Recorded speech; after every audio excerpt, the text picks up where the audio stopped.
Hello, and welcome back to my illiterate YouTube channel. We're going to be talking about some books today.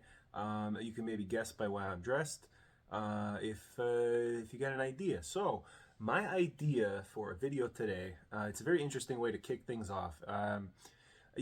There's so many different types of different publishers, different editions of books. People love these different editions of books. I would say, I'm part of the more classics section of people who are interested in reading, especially the works in translation, works, obscure classics, as you might want to call them. And so today we're going to be talking about a different part of the world, different subject that we maybe don't often talk about, and a book series that, or not series, but an edition of books that I don't really hear many people talk about, even though I think they really are worth it. So, what is this series? And it's if we're talking, it's got to be something local. It's got to be something a little bit more what you want to see. But this is the Northwestern University Press European Classics. Now I have a couple of these. This is just the first one I saw I could pull out, and it's the 12 chairs. The big thing about these is they're the European classics, and the thing that makes them so interesting is they're not from just one country. They're not they come from all different works from the late 19th century to, I'd say, the late 20th century almost. I don't actually know when the most recent. I'd say the 70s, maybe 80s is as far as they go into present day. These were produced in the 1990s at Northwestern Press, here in Evanston, Illinois. It's just north of Chicago. And the big thing is I see these books everywhere. I see them at every used bookstore, at most thrift stores for that matter. And I don't hear anyone talk about these. And it's really interesting because these are really interesting works that some of them are pretty popular. The 12 chairs, I would say it's actually probably the most popular one I own, and which makes it pretty interesting. Well, maybe we'll put it up on the shelf. Cover up the Hespula one, because otherwise the YouTube's gonna take this down. What are the ones we got here? Let's see. Well, we got a bunch of them over here. I actually don't have too many of these. I've got about 5 or so, maybe five to 7 of them. I've been slowly collecting them. Here we got the what is it? The Return of Philip Latinowitz. This is a Croatian novel. Of course, when it was produced, it was part of the Yugoslav Republic. And let's see what other ones we got. We got Valentin Kalev's Time Forward. I don't know about that one. So this is actually the first one I read, and so maybe that's a good place to start. If I put these up, because it's going to annoy me to hold on to these. Time Forward, the big thing about it, it's got a nice, this very abstract cover. It is a part of a literary genre, a movement in time called the socialist realism. And socialist realism really was it takes place in many different forms throughout history, but I would say it's most predominantly referred to in the Soviet period of the 20s and 30s, in which it was government-sponsored works that the government's paying for it, and it's supposed to be written for the common man to relate to. It's for the common man to take pride in their nation of the USSR, and it's always stuff about the everyday life. Now this one, Time Forward, it's all exciting. You got the title with some exclamations and syntax. You got this nice, beautiful cover. Once again, maybe I'll hold it up. That is not exactly what it is. It's pretty cut and dry. I would not start with this one. I started with it thinking this is gonna be fun. It is a book about cement. Now it's funny because the Northwestern University Press has a book called Cement. It is not this one, as you can tell by the title. And so the big thing with Time Forward is I would say it's very good if you're looking to understand more of the Soviet history. If you're looking more so to understand the Russian literary canon. There's another book down here that I would like to reference, is Vladimir Sorokin's Ice Trilogy. Now this, a much more contemporary book, I should say. This is from 2000s. It's 3 books, but published in the mid 2002 to 2006, I want to say. He is a Russian author. He's a master of replicating different authors of Russian canon and Russian genres. Early on in this book, it takes place in the 1920s, and it emulates the socialist realism genre pretty well. And I caught on to that because I had read this first, so it was very good for that. I would say, though, this book, not my favorite in terms of something I would recommend on a literary value. Because you got to think about it. These are like propaganda books, if you want to call it that. It's great to see a positive, different side of the Soviet Union, and from that era too, when it was a little bit more optimistic. But the big thing I would say is that, they were written for the government approval. So there's nothing really experimental about these books. Although, if I go to chapter 1, this is probably the most experimental, most fun thing I saw. Chapter 1. I'll hold it up real quick. You see it skips immediately to chapter 2. And what it says is the first chapter is omitted for the time being. So it leads you on to think this is pretty interesting and fun stuff, but I don't know, it's just talking about cement. There is some excitement to that, and I think if you know that going into it, and you know that you're going into this learning history, learning about a moment in time, and not looking for like the greatest book of all time, and you're not comparing it to like Tolstoy or whatever, you're probably fine. But yeah, it eventually brings chapter 1 back. That's what I was going to bring up. So that's not falling over yet. Yeah, time forward. First book I started with, read it about 2 years ago. Probably wouldn't start there. Next one was where is it though? It would help if I actually knew where these books were. I should just take them out, but we've got so many. Oh yeah, this is the exciting one. We got books all the way up here. This is the exciting one. It's Novel with Cocaine. Now this is from the 1910s. It's pre-revolution Russia. And it's about that time period. For a book titled Novel with Cocaine, there's not that much cocaine in it, but the parts with cocaine are what you want. The word novel in Russian translates to can also translate to romance. It's kind of like a same word. So it could be romance with cocaine too. That's what they always bring up. It's a decent book. I wouldn't fully recommend this one either. There's moments in it that are very great. Like I said, it starts with like a romance, like youthful love interest story of the 3 parts, and then there's got a middle part that's all about the excitement of doing cocaine. And it's crazy that 1910s Imperial Russia could feel like 80s Miami, but it doesn't stick around for long. And then there's it's some dark and dismal, like Kafka, Dostoevsky kind of stuff. So I'd recommend it for those kinds of people, but it's not really my favorite, I'd say, but it's great, that title. I don't know where I'm going to put all these. Next one I read was about 1.5 years ago, and this one actually is my favorite of all the whole series. Is this Moscow at the End of the Line by Benedict Erofeev.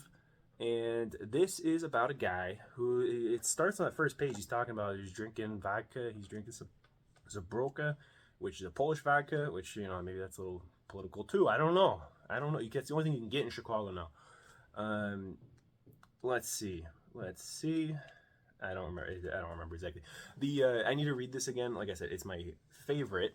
What the big thing of it is, he's this drunk. He's a crazy guy. He's in Moscow, and he has to go back to visit his family out in the provincial suburban kind of area. And the whole thing is it just follows him chapter by chapter. He's taking the train. I don't really want to spoil too much more about it, but if you like trains, if you like Russia, drinking, this was produced 1969. He wrote it, so a lot more contemporary. This is an area of Russian literature that I think is a lot more interesting. And so, yeah, this was when you get to this period of Russian literature, you get into the Samizdat and the Tamizdat kind of stuff. If you think about it, Mr. Corona Samizdat over here, Mr. Rick Harsh, the original term of Samizdat, that would be these books were produced, but of course they were not approved by the Russian government, the Soviet government, and so they had to like underground produce them hand by hand. So like someone would get the transcript, they'd write it all out, and then they pass it along and whatnot, and it just kept going. Tamizdat is when something kind of similarly happens like that, but it is not for the intention of being produced within the USSR, which is another book that I will talk about soon. But Samizdat, this was sent off to, I think, there's a couple countries that helped bring this stuff to the West. You've got like France, U.S., and then you've also got the state of Israel, who they're the ones who really took on this one. Most of those people are from Eastern Europe, so they know the language, they have cultural ties, stuff like that. So they took this one, took it and translated it. They translate it into French or German or English, whatever it might be, and then it ends up into the wilder world of the Western world. And so it's a big component of that. I thought this was very exciting. Like I said, it's all the like debauchery and kind of stuff. And if you like a good train novel, which I do, there's that. So to get back to the one I started with, I will say there are two of these books I have not read, and I pulled one of them out already. We've got the 12 Chairs. This is from 1929, I think, 1929, 1930, something like that. This is like a treasure hunting novel, but in the Soviet Union. So these 12 Chairs. The book starts out, the protagonist, or one of them I should say, their mother-in-law, I don't remember exactly, I read this last year,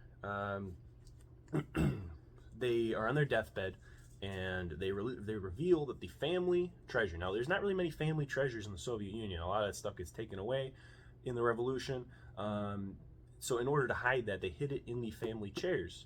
And then those chairs get taken off, and so where did the chairs go? Well, you find out that maybe they went to a museum, they're in different parts of the USSR, they're getting all split up and whatnot, or whatever's going on. So this guy's on the hunt. And then there's also the priest who was there to take the final, listening, I forget exactly what this term is called, he overhears this conversation about the treasure and is also on the hunt. So it's a little bit of a race. The main character, which, see if I can remember a name. I don't know. There's a lot to flip through. This is probably this is the longest one I've read of any of these Northwestern University Press books. This one is about 400 pages, I'd say. But he runs into a con man who also kind of joins him, but doesn't. It's very much that treasure hunting novel. I mean, it's like if you like Count of Monte Cristo and stuff like that, or just any of these classic European tales. I highly recommend it. It has a very nice ending that you could only get from something from the Iron Curtain. If this was produced in the West, if it was produced in Western Europe, in America, whatever, it would not have the same kind of ending. I'll just say that. So there's that as well. And the last one I have read, that I read last month, a week or two ago, is Sofia Petrovna by Lydia Chukotskaya. And so that is this is very Kafkaesque. This is a very thin one. It's the shortest one I've read so far. It's about 100 pages novella from the late 1930s. It's about the Great Purge, which is a time when Stalin had a lot of people locked up, and so this takes place in Leningrad. And everything starts out as Soviet realism, like the Time Forward, but then it doesn't stay that way for long. This woman, she's a widow. She works in a publishing house. She's got a son who is an engineering student, like won all these awards, like a perfect life, what you'd expect. And what happens is her son gets arrested, and it's like, well, how could that happen? This guy, he's a wonder kid. He's got his scholarships or whatever. She's got to figure out, like, how are we? I'm hoping that stays up there. How can I correct this? And she gets into the whole bureaucratic system, meeting with all these Stalinist Soviet bureaucrats. Of course, it's not going to stay up there. And so, they're not giving her answers. She doesn't know what's going on. And it's that whole, like, dark, twisted, it's very much like The Trial, but it's based in this historical event, so it has this real realism to it. And like I said, it starts as this idyllic tale, and it slowly turns into the most dark and the most devious stuff. It's really great for a novella. I would say it's not my favorite novella, but it's up there. So really recommend Sofia Petrovna. I see this one around a lot. I think it's one of the most popular, and I think part of that is one, the size, and it's one of the few by a woman author, but it's also it's highly important to Russian literature, I'd say. So there's a lot of stories I could go through about, like, the publication of all these. There's one I just know because I've read it most recently. Is this book, written in 1939-40, was not published until 1965, and even then it was published in France. So once again, this is the Thomas Stott one. It had the publication to go into France. It actually had the publication to go out in the USSR at that point too, but the legal system, something came up, and they're like, oh, sorry, we can't do that. Even though she had already received her advance on the book and all this stuff, it became a whole court case. There's a whole afterword in here that talks about this. And it's really fascinating because it doesn't go on to be published in Russia, in the Soviet Union, in the former Soviet Union, pretty much until the end of the Soviet Union. In the late 80s, 88, 89, I think, is when it finally gets produced in Russia. And you know, it's 40, 50 years later. It's crazy. It's a very good book. I highly recommend it. So those are all the ones I've read. Like I said, I did not read Return of Philip Latinowitz yet. You know, I'm going to read these. So I see these at thrift stores all the time. I've been picking them up. So I picked this one up at a thrift store about a month or two ago. Another one I got like just last week is the last one I own. Is The Faithful River by Stefan Zoromski. And he's a Polish author. So once again, I'm not just favoriting the Soviets, even though some of these, I mean, they're people from former Soviets of the countries of this time, if you were to look at a map. But at the time, you know, they're parts of the Soviet Union or even the Russian Empire. This guy, I mean, this was written in 1910 or 12 or something like that, and it's about the 1800s, Poland. So, like, it's very interesting. I want to read that. As you can kind of tell, these are interesting stories. And the thing is, these are all books whose... like I said, I find them all over the place. I have many of them. I don't see these posted online anywhere. Now, when you look at Goodreads for some of these books, like you did Sofia Petrovna, you see that as the cover. When you look at Novel with Cocaine, you see that as the cover, as like the default most popular one. That is because I think these are still the most accessible versions of these books in English that you can find. Now, like I said, these are, you're typically finding them in used bookstores because they were produced in the 90s. You can buy them new on their website now. You look up the Northwestern University Press European Classics, you're going to find the whole catalog. It's like 50 to 70 of them. Some of them are quite popular. You've got, so it's, like I said, it's not all Eastern European authors, but it's predominantly that. You've got, from the West, let's see, we got Henri de Balzac, like I think it's the bureaucrats. When they choose a bigger author, it's usually a smaller title, but then sometimes that becomes a popular title. From West Germany, you got a lot of Heinrich Böll. I don't have any of those, but I do want to read them. I think there's like 4 or 5 of them. He's most popular of all the authors in there. You've got like a Stefan Zweig, for sure. There's a couple of Italian ones, a couple of Scandinavian ones. East Germany, there's Stefan Heim. There's like 2 or 3 of those. And I do want to read those as well because I think it's important to read the Eastern Germans as well as just reading those West Germans at the same time. You've got some Czech ones in there, once again. Let me see, what were the ones? There's some Karel Čapek, and there's a couple other ones. Once again, it very much focuses on the obscure classics, and so I really think more people should be reading these. Now, to pull up one of these other ones with like a good cover or something like that. This one's got a Matisse on it, I believe. Yeah, Henry Matisse.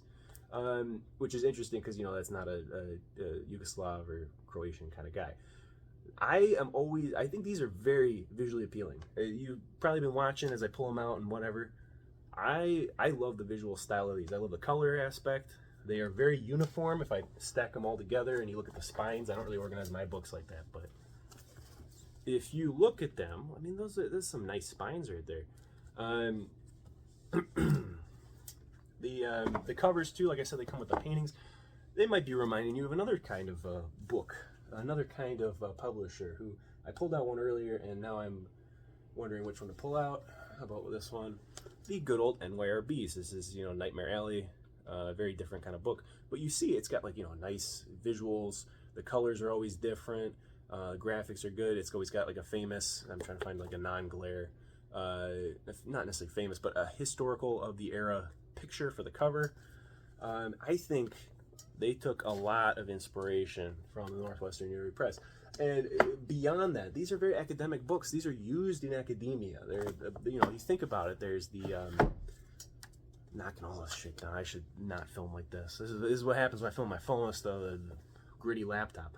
What was I saying? These are academic books. You think about it, you've got like the Princeton University Press, you've got Yale University Press, Indiana University Press, whatever it might be. They always got really boring textbook covers. I don't really have any examples because I don't really read a lot of academic stuff, aside from this stuff. These are so visually appealing though. And, you know, I know there's a lot of people who are into like the dark academia. I don't know if this really fits into that. Now you could say, you know, I am not going to be, begrudge you if you don't like the graphics of the text. I get that. Like, looks insane. There's a book called The Town of N in this series, and it's like the N is all you see. Everything else is like tiny. So I could get that if you don't like that. But, like, these might not be for everyone, but I do like these, and I think more people would like them. But yeah, like I was saying, they're used in academia, especially used in academia around the Chicago area. Of course, Northwestern's a big one. I reached out to Northwestern. I reached out to Northwestern University Press and some of my alumni friends. Have not gotten any good responses back. This one I bought, you know, they always have used stickers or like library, the university bookstore stickers on the back. This one's from UIC, my alumni, and so it had a class code on it. So I looked it up because I was like, you know, I'm always interested what classes use these books. And like I said, this is the Polish one. It is Pol 234, which I don't think they actually teach anymore. It's a history class, and it's written as history now. It's the Making of Modern Poland. So I think they teach that, but it's under a different code now. They use it in the class now. You know, it's based on a historical event. I don't know how big this book is in Poland or how important it is to Polish history or literature or anything like that. I've never heard of the name Stefan Żeromski. You know, when I typically hear about historical Polish guys, you know, I think of Stanislaw Lem or what am I looking at? I got Bruno Schultz. Now, this is another series that I would compare it to as well. This is the Penguin from the 70s, writers from the other Europe. Now, this was focused on a lot of Iron Curtain authors as well. This is the only one I have. Streets of Crocodile, that's what I was going to bring up, though. This is a much more famous Polish author, Bruno Schultz. Yeah, so, you know, I'm interested in hearing about like how these are historically used. I reached out to a UIC professor using my alumni influence. And I did get a response. He didn't really, you know, typical guy. I don't want to begrudge him too much because I'm just emailing at random. I'm not a student. I'm not paying you anything. You know, he didn't really want to. He gave me a very vague answer, like, yeah, we use these books. I wanted to know, like, you know, these are from the 90s. Do they still teach with these? And, you know, not to say they're different, but there's new translations of stuff out all the time. There's, I'm forgetting them now. I think it's Andrei Platonov did Foundation Pit. That is originally in this series. I think, you know, there's other publications too. But then since then, we've had a Robert Chandler. That was, I think, translated by Mira Ginsburg, who I read a copy of The Master and Margarita. And I was not a fan of the translation. Now, I don't know Russian. I'm not going to say that was the whole reason. Maybe I just don't like the book. But I felt like I could have gotten more out of a different translation. So Mira Ginsburg, I'll try another one, but I don't know. The Foundation Pit done by NYRB, though, in 2009 or something like that, is done by Robert Chandler, and so who also just did another Platonov, which would be interesting to check out as well. I don't know; these are on my list, so you know, are these translations better? Is that why they're doing that, or do they just not have the rights to the other translation? Or does someone else just, you know, I don't know what it is, just cheaper? I want to know these answers, and I don't know the answers. So, unfortunately, I can't answer those questions for you. But yeah, like, this is my idea. Like I said, I want to read more of these. Like I said, I've only read, what is it, the 6 of them that are right here, 5. I did not read their Żeromski, you know, but all these other Russian ones I've read over the last 2-3 years, I would say. And, you know, I was taking my time. I read a lot of different books, as you can tell. Once again, maybe I cover up the one that is going to get YouTube taking me down.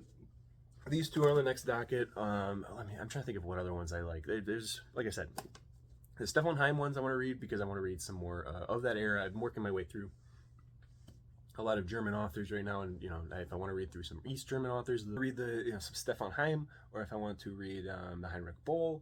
Like I said, a lot of the Czech ones I want to read. I want to read more of the Russian ones. Like I said, it's predominantly Russian. Yeah, I'm just looking around, seeing if there's any more of these out there. And if you've come across these books, now I will say these are very regional to the Midwest, the Chicago area. But I do see them in other places. I was in Detroit last year, and I saw some books there. I saw some of these there. I was in Vancouver last year. I saw 1 or 2 of them there. So I want to know, if you've seen these, if you live somewhere outside of the Chicago area, have you ever read them? Have you had them recommended for class or whatever it might be?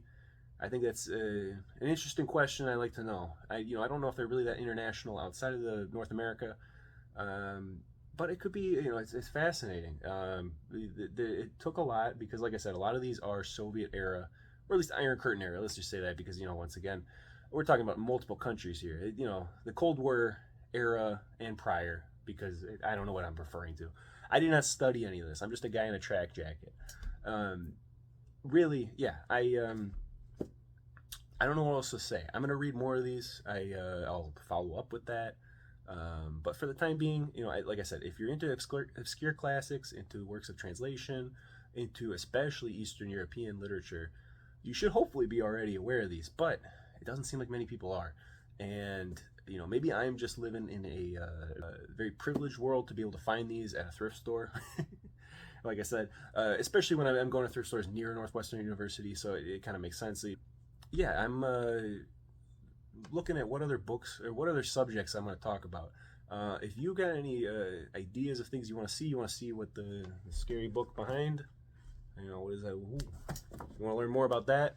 I will not do a book review on that, but I'll talk about my other books.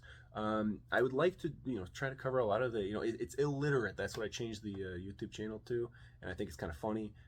So Illinois literacy. That's what I'm talking about. The Northwestern University Press. I would talk about Dalkey. We're going to talk about that. This is another Eastern European one. This one I think is what is this? Estonia.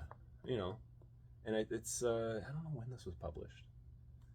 If it was during the Soviet period or after. I think it is after, because it takes place. Oh yeah, no, it's definitely after. This is like contemporary Estonia. But if you want me to talk about Dalkey, there's a lot of great Dalkey stuff around here too.